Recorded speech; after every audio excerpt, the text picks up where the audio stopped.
ሰላም ቤተሰቦቼ እንደምን አላችሁልኝ? ይሄን ቪዲዮ ከፈለጋችሁ ኮፒ ሊንክ አታርጉ፣ ግን በደንብ አድርጋችሁ ሼር አድርጋችሁ ለሚመለከተው አካል እንዲደርስ ጥረት አድርጉልን። እንግዲህ ይሄ ሰውዬ የሚለውን ሰምተን እንመጣለን። ለዚህ ብላቴና ወይም ለዚህ ግለሰብ ሼር ያደረጋችሁ በፍጥነት አድርሱለት። ወንድሜ በአይናችን ውስጥ ከገባ ቆይታል። ለአንድና ለመጨረሻ ጊዜ ልንገር፣ ትልቅ ችግር ውስጥ ነው። ትልቅ ችግር ውስጥ ነው ያለው። ስለዚህ ፋንጅ ወረዳ ላይ ነው ያልኩ። ፋንጅ ወረዳ ላይ ሆነ ፋንጁ አልፈነዳም ማለት ፋንጁ አይፈነዳም ማለት አይደለም። ሲጀመር አንተ የሀገር መከላከያ ሰራዊትን አትወክልም። ይሄን የተከበረ አባቶቻችን ቅድማቶቻችን ከአድዋ በፊት አድዋም ላይ ከአድዋም በኋላ ብዙ መስዋዕትነት የከፈሉበትን ይህን የተከበረና የተወደደ ዛሬ ብዙዎቻችን በሰላም ወተን በሰላም እንድንገባ ከፈጣሪ በታች ዋስትና የሆነውን ይሄን የተከፈለበት አጥንት የተከሰከሰበትን የአባቶቻችንን የወንድሞቻችን ዩኒፎርም አውልቀን ነው የምንናገር። ምክንያቱም ይሄን የተከበረ ዩኒፎርም አንተ ስለማትወክለው ማን ነኝ ነው የምትለው ነው ጥያቄው። ምን እያደረክ ነው? ማን ነው የምታስፈራራው? እኛን እንድታስፈራራ እንድትዝትብን አይደለም ይሄን ዩኒፎርም የለበስከው። እኛ እንዳንፈራና በስጋት እንዳንኖር አገር እንድትጠብቅ ድንበር እንድታስከብር የተሰጠ እጅግ የተወደደና የተከበረ አገር መከላከያ ሰራዊት ልብስ ነው። ነጋሽ በዳዳን ከሆነ እኮ በቅርብ ቀን ካንዴም 2-3 ጊዜ ብዙ ጊዜ አሁንም በቅርብ ቀን ህግ ፈልጎ አስሮ መርምሮ በዋስትና የለቀቀው ሰው ነው። ለአንድ የእምነት ተቋም ቆመ ሃይማኖታዊ ተቆርቋሪነት በሚመስል ነገር ዛቻው ምን አመጣው? ቦምቡን ምን አመጣው? ፈንጁን ምን አመጣው? ባይናችን ላይ ያለው በመናችን እንዲህ የሚናገር አንድም የሀገር መከላከያ ሰራዊት የለም። አንድም የሀገር መከላከያ ሰራዊትን የምናቀው በዱር በገደሉ ሲዋደቅ ደሙን ሲያፈስ እዚች ለተወደደች አገርና ድንበር አካሉን ሲያጣ አይኑ ሲፈርጥ እግሩ ሲቆረጥ ነው የምናቀው። እኛ የምናቃቸው የሀገር መከላከያዎች በሃይማኖት ተቋም ውስጥ ተደብቀው እንዲህ ግለሰብን የሚያስፈራሩ የሉ። አንተ ብቻ ነህ እንዲህ ያደረከው። ለዛም ነው ይሄንን ቪዲዮ ከሰራ በኋላ አፍረና ተሸማቀ የቲክቶክ ፕላትፎርምህን ያጠፋው የዘጋው ማለት ነው። እርግጠኛውን ልንገርህ ይሄንን ቪዲዮ ያዩና የሰሙ የአገር መከላከያ የበላይ አለቆች አስፈላጊውን ቅጣት እንደሚሰጡ አምናለሁ። ምክንያቱም ከዚህ በፊት በአገር መከላከያ ዩኒፎርም ሐሰተኛ ነብይ አዳራሽ ውስጥ ገብተው በዚህ በተከበረ ዩኒፎርም ሲንከባለሉ ሲወድቁ በነበሩ ሰዎች ላይ ምን አይነት እርምጃ እንደተወሰደባቸው የቅርብ ቀን ሐቅ ነው። ስለዚህ አሁንም እነግራለሁ በጣም እድለኛ ከሆንክ ነው ይሄን ዩኒፎርም ድጋሚ የምትለብሰው። ምክንያቱም አለቆች ጠርተው መርምረው አስፈላጊውን ቅጣት እንደሚቀጡ 100% እርግጠኛ ሆኜ ነው የምነግርህ። ምክንያቱም አሁን ያደረከው የአንድ የእምነት ተቋም ተቆርቋሪነትን ያሳየው። ነጋሽ በዳዳ የኢትዮጵያ ኦርቶዶክስ ተዋሕዶ ቤተክርስቲያን ድምጽና ልሳን ነው፣ ጋዜጠኛ ነው። ካጠፋ ከበደለ በመከላከያ ሰራዊቱ ላይ ሐሰት ከተናገረ መጥፎ ነገር ከሰራ የጠይቀው የሕግ አካል እንጂ በሚሽከረከሩ ወንበር ላይ ተቀምጠ የተከበረ የመከላከያ ሰራዊትን ልብስ ለብሰ በዚህ ደረጃ ዛቻና ማስፈራራ በጣም ነውር ነው። አሁን ግን እኛ ስጋት ውስጥ እንዳንገባ እንድትጠብቀን በሰጠነ ዩኒፎርም እንድትታስፈራራና ስጋት እንድትወድብን አንፈቅድልህም። አለቆችም አይፈቅዱልህም። አስፈላጊውን እርምጃ ይወሰዳል። ስለዚህ ጠቅለል ብለህ ዩኒፎርም አውልቀህ እንደዚህ መናገር ትችላለህ። እግዚአብሔር የተመሰገነ ይሁን። ኢየሱስ ጌታ ነው። ዛሬ በአንድ ርዕስ ወደ እናንተ መጥቻለሁ። የዛሬ የመልእክቴ ዋና ርዕስ ይበቃል ይላል። በእግዚአብሔር ቃል ላይ ስናይ ኦሪት ዘዳግም ምዕራፍ 2 ቁጥር 3 ላይ እንደዚህ የሚል ቃል አለ።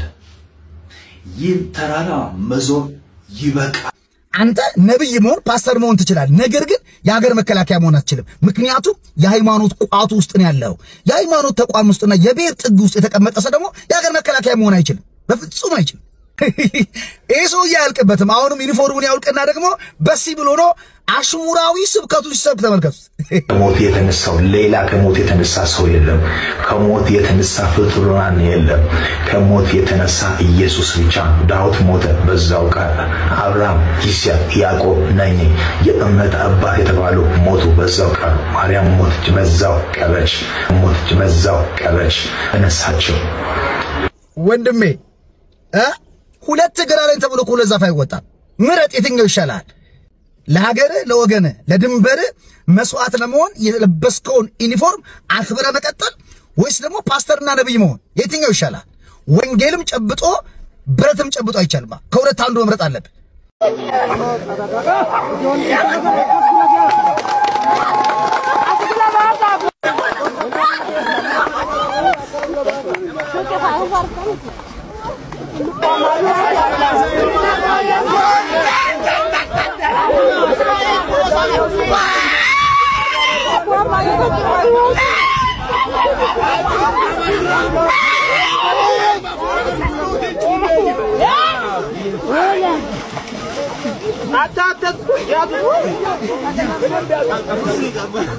ጀመር ለምንድነው የምታጠምቋቸው? በጥምቀት አታምኑም አይደለ ወይ ነው? ጥምቀት ውሃ ነው፣ ዝም ብሎ ተራ ነገር ነው ትሩ የለ ወይ? ካጠምቃቸዋቸው እንኳን ምን አለ በስነ ስርዓት ብትነክሯቸውና ብትዘፍቋቸው። ሁለተኛው ነገር ለምንድነው ሲጠመቁ እንደዚህ የሚያደርጋቸው ምንድነው? አይገባኝም። ማለት ምንድነው? መንፈስ ቅዱስ ነው ልትሉን ነው?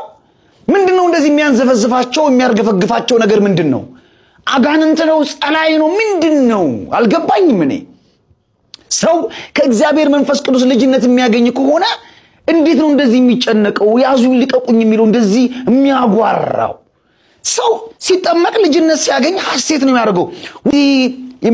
ወንዙ ውስጥም ግም ውስጥም እዚህ እንቁራሪት ውስጥም ምን ውስጥም አጥምቋቸው ደሞ እዛ ጊዮን ሂልተን ሸራተን ይጠመቀው ሲወጡ የሚያንዘፈዝፋቸው ምንድነው? የዛሩ ላጅ ምንድነው እንደዚህ የሚያደርገው ምንድነው? አልገባኝም። እኔ ምንድነው መከቱባቸው? ለምንድነው እንደዚህ የሚንዘፈዘፉት? መልሱልኝ እስቲ። ጴጥሮስ፣ ዮሐንስ፣ ማቴዎስ፣ ሉቃስ ሐዋርያት ሲያጠምቁ የተጠመቁ ሰዎች እንደዚህ ያደርጋቸው ነበር? እንደ ዛር መንፈስ የሚያደርጋቸው ነገር ምንድነው? ላጅ ለገናሽ እስኪያስቸጉ ድረስ የሚያወናጨፋቸው ምንድነው? አልገባኝም። የምሬ ነው፣ እውነት የምሬ ነው ጠይቀው። ምንድነው? የፉገራ ምናምን ሳይሆን አልገባኝም። ለምንድነው እንደዚህ የሚሆኑት ነው? ሰው ሲጠመቁ ሰው እንደዚህ ከዋና ከመንፈስ ሲወለድ ለምንድነው እንደዚህ የሚያደርገው ነው? የናንተ ጥምቀት ይለያል። የሆነ የምትከቱት የማይታወቅ የሚያወናጭፍ የሚያራግጥ የዛር መንፈስ ነው ወይ ምንድነው? አልገባኝም። እኔ የምታውቁ ሰዎች ካላችሁ ኮሜንት ላይ ጻፉልኝ። አልገባኝም፣ አስረዱኝ። ምን መታደል ለማርያም ወሰጋሽ በዛ ወልድሽ ተታጠባሽ ሶብ ያለሙን ቤዛ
ከናንተ ውስጥ አንድ ጓደኛችሁ ወላጅ እናትን አጣሎ ፎቶዋን መቅደድ አይደለም ማጨማደድ አይደለም ስም አጠራሯን ዝቅ አድርጎ ቢጠራ የሚታገስ ማን ነው? እሱ